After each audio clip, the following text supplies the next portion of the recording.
안녕하세요. 해우산의원 김준명 원장입니다. 입냄새 환자분들은 자신의 입냄새에 관해서 다양한 표현을 하십니다. 입에서 구린내가 난다, 입이 텁텁하다, 썩은 냄새가 난다, 또 속에서 냄새가 올라온다, 이런 표현들을 자주 하시는데요. 이번 영상의 입냄새 환자분은 입에서 비린내가 난다는 표현을 하셨던 분입니다. 환자는 30대 남성으로 특별한 과거 병력은 없으시고 현재 복용하는 약물도 없으십니다. 환자가 호소하시는 증상들은 다음과 같습니다. 입에서 비린내가 느껴진다. 입이 건조하다. 공복이 되면 입이 쓰고 속에서 냄새가 올라온다. 혀가 따가울 때가 있다. 입냄새 증상 외에는 명치가 답답하고 채기가 느껴진다. 트림을 많이 한다.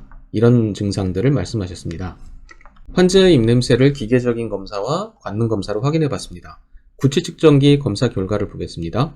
오랄크로마 검사 결과를 보면 황화수소는 258로 정상의 약 2.3배, 메틸메르캅탄은 334로 정상의 약 13배, 디메틸설파이드는 82로 정상의 약 10배였습니다. 할리미터 검사 결과는 150으로 정상의 1.5배였고 관능 검사 결과는 4.5, 많이 심한 편이었는데 50cm 정도의 거리에서 대화를 할 때도 냄새가 느껴지는 수준이었습니다. 입냄새를 느낄 수 있는 거리도 꽤 되는 편이지만 냄새 자체가 불쾌한 스타일이었는데요. 저는 환자들에게 냄새를 양과 질로 설명을 해드릴 때가 많습니다. 냄새의 양이라는 것은 냄새를 풍기는 물질의 입자가 얼마나 많은가를 말하는 것인데, 냄새를 풍기는 물질이 많을수록 상대방이 냄새를 쉽게 느낄 수 있고 먼 거리에서도 느낄 수가 있습니다.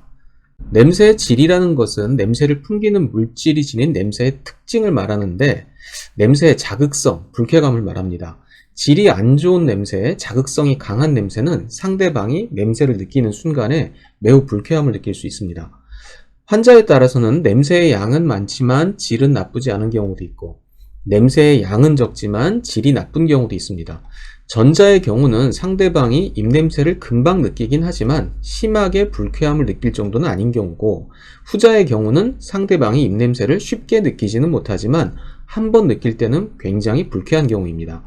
이 환자는 냄새의 양도 많은 편이고 질도 안 좋은 편이라 입냄새를 쉽게 느낄 수도 있고 맡았을 때 매우 불쾌감을 느낄 수 있었습니다. 오랄크로마 검사 결과에서 보면 메틸메르캅탄과 디메틸설파이드 수치가 상대적으로 높게 나타났는데, 이 가스들은 소화기의 문제로 속에서 냄새가 올라올 때 상승하는 경향이 있습니다.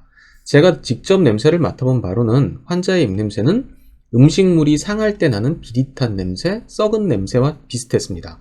식사 후에 남은 음식물들을 모아놓고 시간이 지나면 음식물 쓰레기 냄새가 발생을 하는데 그런 냄새와 유사했습니다.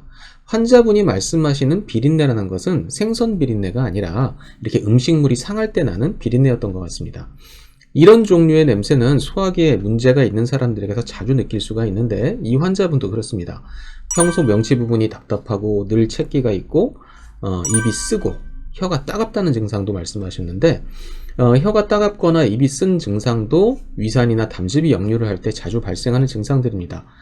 환자분의 식생활도 보면 왜소한 체격을 극복하려고 헬스를 하면서 동시에 이제 과식을 하시고 또 운동 중간중간에 보충제를 수시로 섭취하는 등의 습관이 있었습니다. 수년간 이런 식습관이 반복되면서 위장 기능에 문제가 생기고 그로 인해서 입냄새도 발생을 했던 것으로 판단이 됩니다. 이런 상태를 한의학에서는 식울이라고 하고 치료는 소식, 청우라는 방식으로 진행하게 됩니다. 소식청울탕, 개울화담전, 보화환, 이런 처방들이 대표적으로 자주 사용되는 처방들입니다. 이 환자분도 이런 처방들을 통해서 잘 치료를 해드렸습니다. 영상 시청해 주셔서 감사드리고 궁금하신 점은 카톡이나 댓글로 문의 주시면 잘 상담해 드리겠습니다. 감사합니다.